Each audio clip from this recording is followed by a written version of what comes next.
തൃശൂർ ചാലക്കുടിയിലെ beauty parlour ഉടമ ഷീല സണെ ലഹരി കേസിൽ കുടുക്കിയ പ്രതി നാരായണദാസ് ഒളിവിൽ. പ്രതിയെ പിടികൂടാനായി എക്സൈസ് ക്രൈംബ്രാഞ്ച് സംഘം ഇന്നലെ തൃപ്പൂണിത്തുറ എരൂരിലെ വീട്ടിലെത്തി റെയ്ഡ് നടത്തിയിരുന്നു.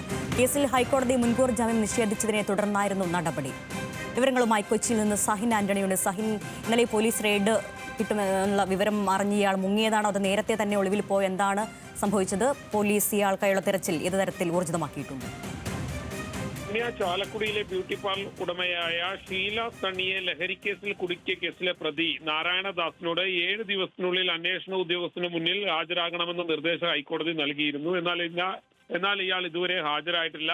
ഇതോടെയാണ് ഇയാളെ അന്വേഷിച്ച് എക്സൈസിന്റെ ക്രൈംബ്രാഞ്ച് സംഘം തൃപ്പൂണിത്തുറ എരൂരിലെ വീട്ടിലെത്തി റെയ്ഡ് നടത്തിയത്.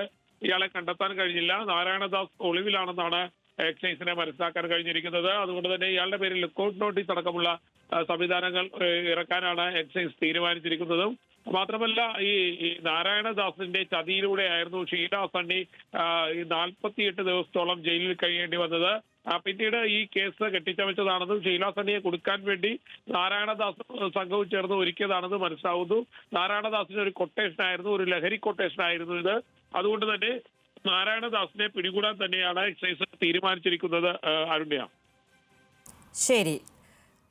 ബ്യൂട്ടി പാർലർ ഉടമ ഷീല സണെ ലഹരി കേസിൽ കുടുക്കിയതുമായി ബന്ധപ്പെട്ട പ്രതി നാരായണദാസാണ് ഒളിവിൽ പോയിരിക്കുന്ന. ഇയാൾക്കായി പോലീസ് തെരച്ചിൽ ഊർജിതമാക്കി. വിവരങ്ങൾ നൽകുകയായിരുന്നു കൊച്ചിയിൽ നിന്ന് സഹിൻ ആന്റണി.